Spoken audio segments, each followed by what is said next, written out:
Hi there folks, welcome to Doc Talk. Thanks for joining me today.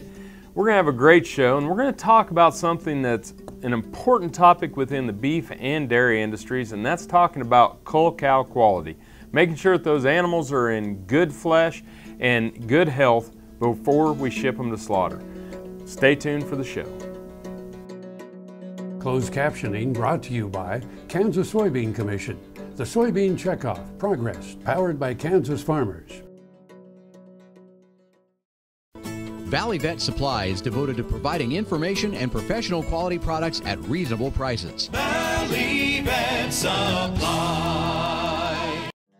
Doc Talk, brought to you by Kansas Pork Association, assisting producers and informing consumers.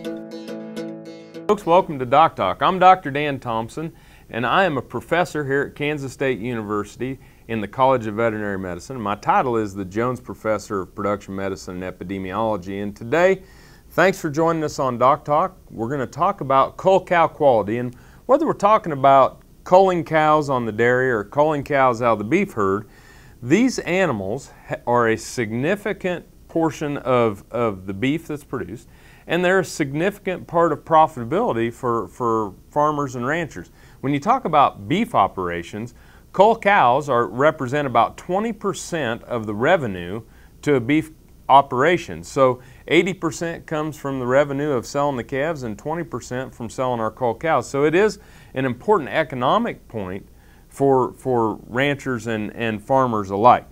I thought we'd start off today by just kind of discussing what are the reasons why we cull these animals and why do we cull them out of the herd. But the number one reason for beef cattle, the reason why we cull these animals, is because they're open or they're not pregnant. So their reproductive status, we're not going to carry them through the winter and feed them and economically keep them on the operation because they aren't going to produce a calf in the spring. The other one is age. Cattle don't have the proper dentition or teeth to be able to harvest the forage, and if they can't do that, then they can't not only take care of themselves and keep in proper body condition, but then they can't keep track of calves. Replacement for genetic improvement is the other reason, 14% of culls. And then when we get down here, some things, injuries, lameness, physical defects are other reasons why we might cull these animals. But in general terms, these animals are healthy, they just aren't reproductively sound or they don't have the dentition. So replacement for attitude and disposition is also something we look at. For culling dairy cows, it's really not a lot different. 26% of those are culled because of reproductive issues or being open. 23% of them are due to udder issues or mastitis issues. Poor production or poor milking production is another reason. Then lameness, followed by other reasons, and then sold for dairy beef are the reasons why we cull these animals. So when we're looking at cull animals, the main reasons why we see is reproductive inefficiency. In the beef animals, it might be to dentition, old age, poor production or disposition, and in the dairy side, we're going to see some of these udder issues, we're going to see some lameness issues, and things to that nature. And as we go through the show today, we're going to talk about some of these things, reasons why we cull the animals, and some of the things we want to make sure that we take care of on the farm, that we don't ship some of these animals to slaughter. You're watching Doc Talk. I'm glad that you joined us, and more after the break. Valley Vet Supply is devoted to providing information and professional quality products at reasonable prices. Valley Vet Supply. The Kansas State University College of Veterinary Medicine is a leader in food animal research and education. Our researchers are constantly expanding the knowledge of animal health and food safety. Through the Veterinary Health Center and the Kansas State Veterinary Diagnostic Lab, we provide practical services for animal producers. Home of the Beef Cattle Institute, the college is committed to animal welfare training and research. The Kansas State University College of Veterinary Medicine, knowledge and service for the future of animal production. Soil is the life of a farm, and for 25 years, SureCrop Liquid Crop Nutrition has helped growers produce abundant quality crops while preserving and improving the soils they steward. SureCrop offers complete soil and plant analysis with cropping recommendations, delivery direct to your on-farm storage, and quality crop nutrition custom blended for your field. Choose SureCrop for the assurance of excellence for your soil. Call today or visit their website for more information. This hog is head over hoof for meal made from U.S. soybeans. Now, one hog isn't that impressive, but suppose we add another, and another, and another. Before long, you've got billions of hungry customers around the world all clamoring for the same thing. Our soybeans. Learn more about the billion-dollar appetite of animal agriculture at BeyondTheElevator.com. Brought to you by America's soybean farmers and their checkoff.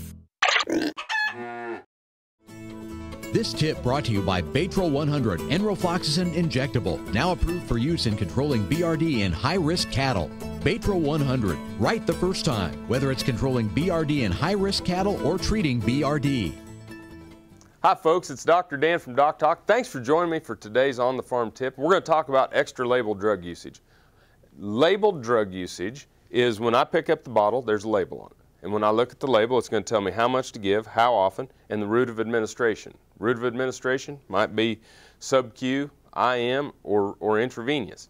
Now, anytime you change the route of administration, or if you change the dosage, or you change the time in which you give those drugs, that's called extra label drug usage. We can't do that without the written consent of a veterinarian. So we need to follow label directions. If we don't follow label directions, we can wind up with antibiotic residues in the meat.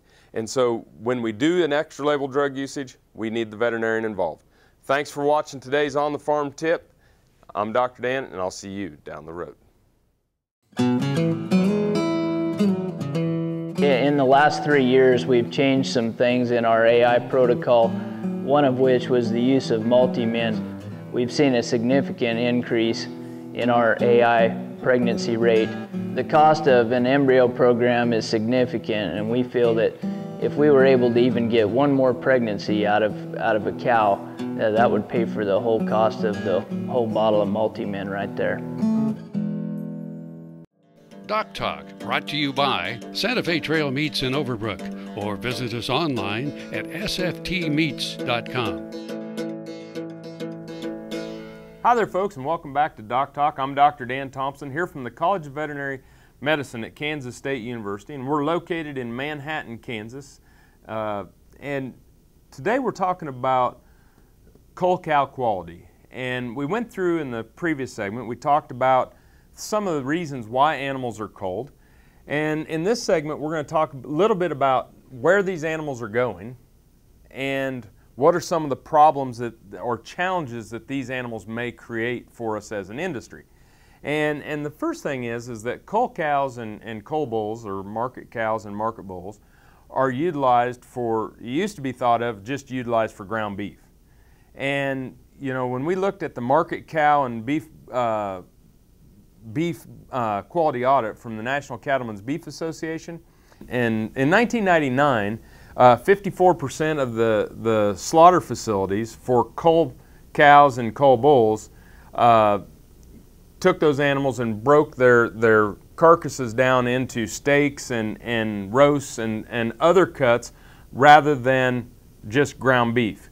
Today, nearly 85% of our slaughter facilities for cull cows and cull bulls are looking at these animals for cuts such as steaks, roasts. So these animals aren't just going to ground beef. Although they're a significant supply or significant portion of the supply of ground beef, what I'm trying to articulate is that these animals are being utilized for roasts, steaks, and other cuts, and that these fabrication places at the slaughter facilities are moving forward with these animals as well. Some of the quality challenges that market cows and market bulls, and I keep using the terms interchangeably, but market cow and market bull, or cull cow, cull bull, are common terms utilized for the same animals.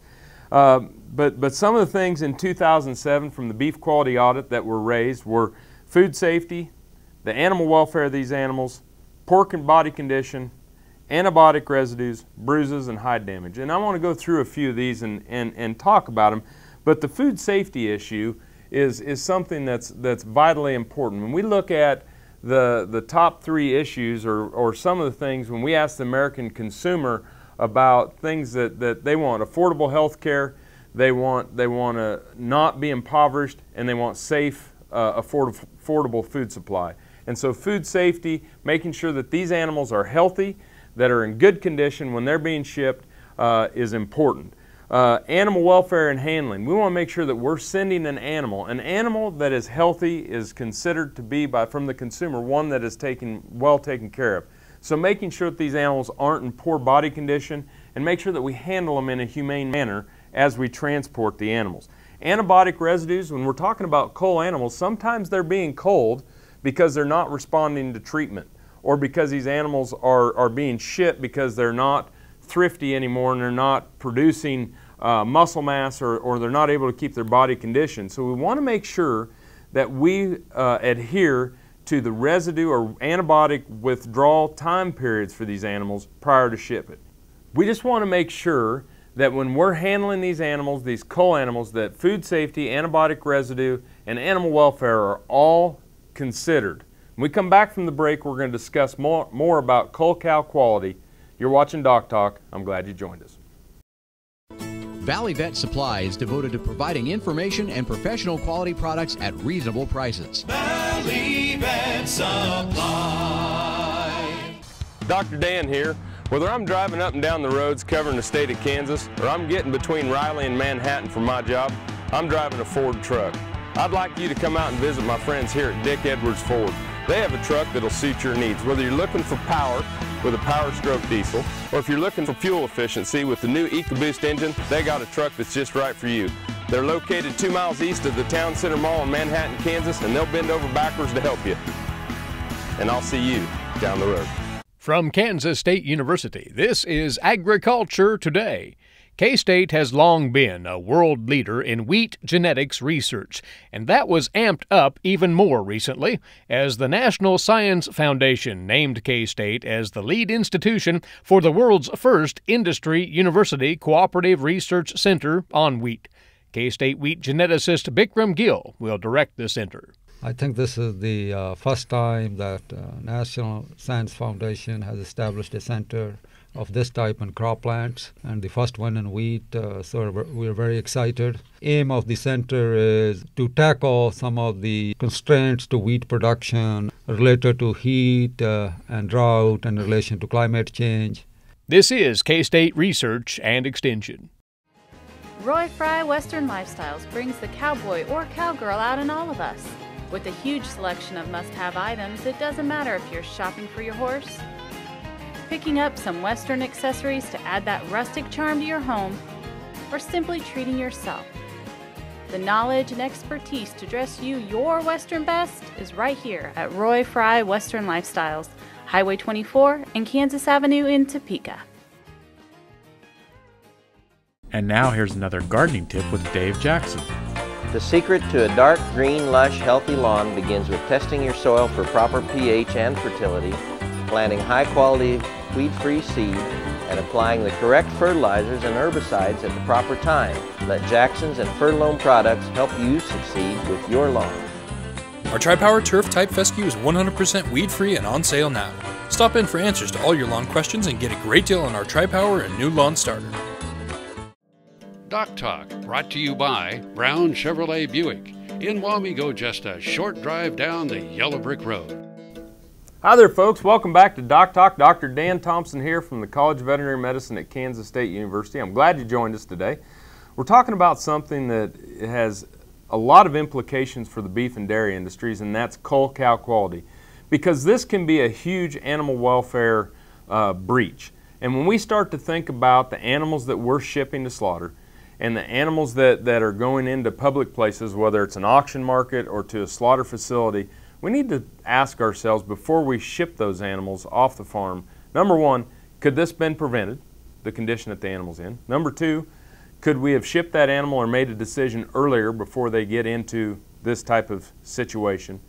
And lastly, you know, the question I always ask myself before I put an animal out in public, or before would I eat this animal? Was this an animal that I would like to consume or send to slaughter to put on the plate to serve to my family?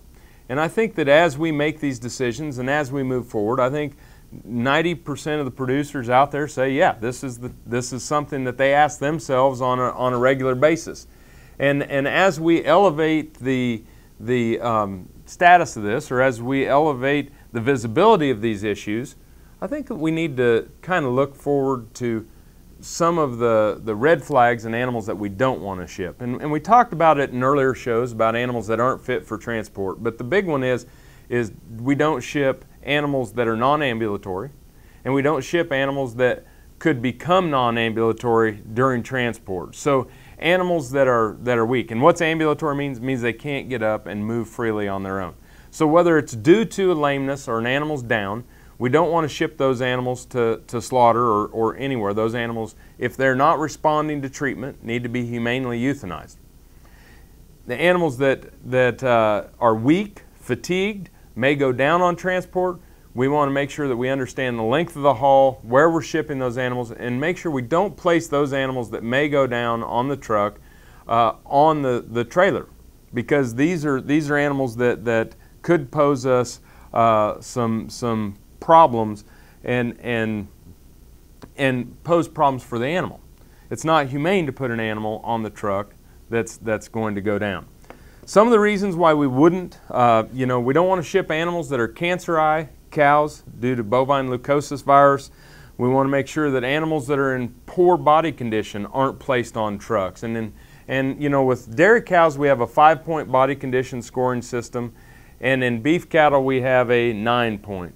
But I think at the point in time, regardless of the scoring system, if these animals have their ribs exposed and the pelvic bones are easily definable, these are the animals that are too thin to be transported, and we either need to put body condition on them to give them strength so that they can be shipped with other animals, or we need to find a different manner in which we're going to do with these animals.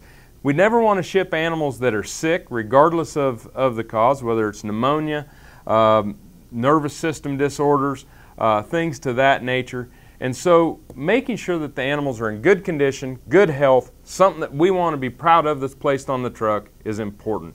You're watching Doc Talk, and when we come back from the break, we're going to wrap up cull cow quality. Thanks for joining us. With BRD, every second counts. And when you get new high-risk cattle, you've got a choice to make. You can either take your chances and wait and see what happens, or you can take charge of BRD. Right from the start, treat bacteria up front with Baytril 100 Enrofloxacin Injectable, now approved by the FDA for BRD metaphylaxis and high-risk cattle. Ask your veterinarian about Baytril 100 and make it your go-to drug to control BRD in high-risk cattle or for treatment of BRD. Baytril 100, right the first time. Tar Waters has what you need for all seasons for around the farm and home. Working, hunting, growing, feeding, snow removal, even fun for the kids. And a service department with experienced techs to help keep your equipment in top running condition. Tar Waters has a huge selection and the best prices. Tar Water Farm and Home, family owned and operated since 1978. They have what you need. Welcome to the Topeka room of the Shawnee County Public Library. This room is dedicated to local history, local authors, Kansas history, and is just a treasure trove of information and good literature. I'm Deb Beisel, your co-host for Around Kansas, and I'm very proud to be part of this room in many ways. I want to point out a few of the works that I have here. One of them is The Civil War in Kansas, which just came out last year, and that's an overview of the 10 years of turmoil that divided Kansas and Missouri. The Day Dixie Died, written with Tom Goodrich, is the aftermath of the Civil War in the South, and it's a pretty depressing book, honestly, but it's very good history and very little known history. Likewise, The Darkest Dawn was the aftermath and the impact of the Lincoln assassination on the country. It's a very important book. I'm real pleased to have been part of that. Kansas Fortune Bases just came out earlier this year, and my co-author was my good friend Michelle Martin. And that's not just how big these bases were or how long they lasted. It's the stories of the people who served there and continue to serve today. So please come to visit the library, stop in the Topeka room, pick up one of these, or you may find those at any of your local book outlets or online, of course. And you can find me on Facebook. I'd be happy to visit with you some more. At Wildcat Feeds, the only feed that matters is yours. We'll help you manage your feed costs with our custom blended nutrition. For more information, visit us online at wildcatfeeds.com and call us today for our current mineral specials. Soil is the life of a farm, and for 25 years, SureCrop Liquid Crop Nutrition has helped growers produce abundant quality crops while preserving and improving the soils they steward. SureCrop offers complete soil and plant analysis with cropping recommendations, delivery direct to your on-farm storage, and quality crop nutrition custom blended for your field. Choose SureCrop for the assurance of excellence for your soil. Call today or visit their website for more information. Doc Talk, brought to you by Roy Fry Western Lifestyles, dressing Northeast Kansas their Western best for over 57 years. Hi there, folks. Welcome back to Doc Talk. I'm Dr. Dan Thompson here from the College of Veterinary Medicine at Kansas State University. We are talking about cull cow quality, and I would say the number one thing on cull cow quality is making the decision to cull the animal early or before the animal becomes unfit. We cull these animals for many different reasons, whether it's due to reproductive losses, whether it's due to drought and we don't have pasture or feedstuffs, and it may be that the animal had an injury or something that it's not recovering the way we would like it to recover. I think it's important for farmers, producers, veterinarians, all of us working in the beef and dairy industries to make sure that when we cull an animal, we're making that decision at the point in time in which the animal is salvageable. We also want to make sure that we don't have any antibiotic residues. So making sure that you adhere to the withdrawal times set for drugs or for vaccines or things that we might utilize in animals to prevent residues is of the utmost importance. We also want to make sure that we understand that this is a pretty big area for revenue for dairies and for beef ranches. 20% of the revenue for cow-calf facilities or ranches comes from our cull animals. Farm animal care is important to all of us and in the beef industry and in the dairy industry. And these animals, when placed in a public situation, can raise the visibility of animal welfare problems. So understanding that don't cull an animal to a slaughter facility or to a sale barn from your ranch or from your dairy unless that's an animal that you're proud of to have placed out in the public eye. I think it's an important area that we see with animal welfare, and it's one of those things that has caused a black eye. Make sure that we handle downed cows and non-ambulatory cows in a humane manner where we provide them shelter, feed, and water. If these animals do not improve, we want to make sure that we humanely euthanize them. Salvageable animals are animals that are ambulatory, that can walk onto the trailer, they're fit for transport, they're free of drugs, and it's something that we want to make sure that we are doing the right things and making the right decision. Unfit animals, animals that should not be, are animals that are weak, animals that are sick, animals that are injured from something that is causing them not to be able to walk or be able to be fit for transport. Again, cull cow quality and understanding food safety, animal welfare, and environmental stewardship surrounding these animals is of the utmost importance as we move forward within our industries, as we're forming the partnerships not only with the ranches, feedlots, slaughter facilities, wholesalers, and retailers, but as we work with transparency towards our consumer.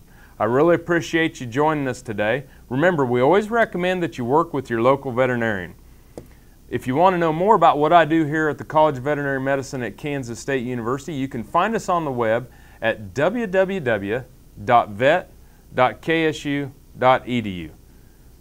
Thanks for joining me today on Doc Talk. I'm Dr. Dan Thompson from the College of Veterinary Medicine at Kansas State University, and I'll see you down the road.